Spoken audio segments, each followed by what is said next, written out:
கடவுளே, எனக்கு மத்ததெல்லாம் ஞாபகத்துக்கு வருது, அந்த பொண்ணோட முகம் மட்டும் ஞாபகத்துக்கு வரவே மாட்டேங்குது.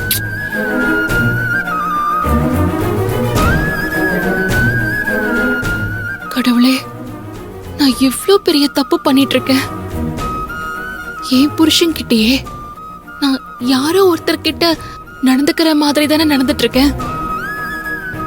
அவரோட ஞாபகத்துல வர்றது நான் தான் அவர் சொல்லும் போது அது நான் இல்லைன்னு அவர்கிட்ட பொய் சொல்லிட்டு இருக்கேன். அவரு என் கூட தான் இப்பவும் வாழணும்னு ஆசைப்பட்டுட்டு இருக்காரு. ஆனா அதுக்கு பொய்யான காரணத்தை சொல்லி நான் அவரை வேண்டான்னு சொல்றேன். அந்த முகம் மட்டும் ஞாபகத்துல வந்துச்சுன்னா என்னோட எல்லா பிரச்சனையும் முடிஞ்சிச்சு. அந்த முகம் எனக்கு ஞாபகத்துல வராதனாலதான் இப்ப நான் எல்லாரும் முன்னாடியும் குற்றவாளி மாதிரி நிக்க வேண்டியதா இருக்கு. அவரை ஏன் கூட தான் இப்பவும் வாழணும்னு ஆசைப்படுறாரு. ஆனா நான் பொய்யான காரணத்தை சொல்லி அவரை வேண்டான்னு சொல்லிட்டு இருக்கேன். இதெல்லாம் நான் அவருக்கு செய்யற பெரிய துரோகம். ஆனா ஆனா எனக்கு இப்ப வேற வழியும் இல்ல. நான் கவிக்கு வாக்கு கொடுத்ததுனால அந்த வாக்க மீறி என்னால எதுவுமே செய்ய முடியாத நிலைமையில இருக்கேன்.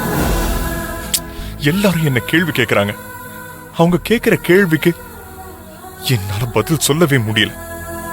அவரோட உயிர் போற நிலைமையில இருந்தப்ப அவருக்கு உயிர் பிச்சு போட்டவ கவிதான்.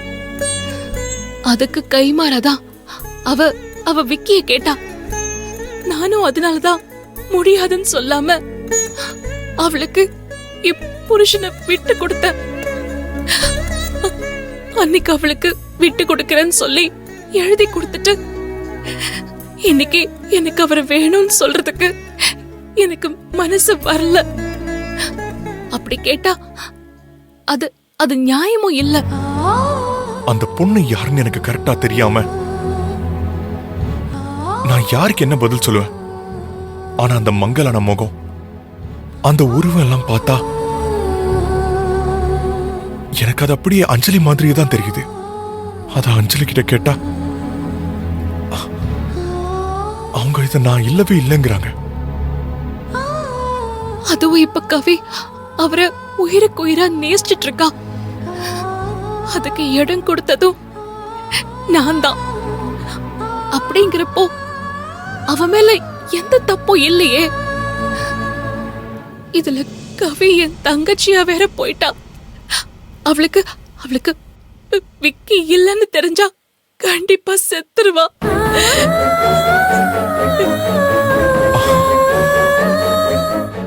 அவங்க உண்மையதான் சொல்றாங்களா இல்ல என்கிட்ட எதுவும் மறைக்கிறாங்களான்னு எனக்கு தெரியலையே. இத நான் யார்கிட்ட போய் சொல்லி உண்மை என்னன்னு எப்படி தெரிஞ்சுப்பேன்? கவி மட்டும் ஏதாவது பண்ணிக்கிட்டானா நிச்சயமா குணவதி மேடம் எங்க யாரையும் உயிரோடவே விட மாட்டாங்க. ஐயோ,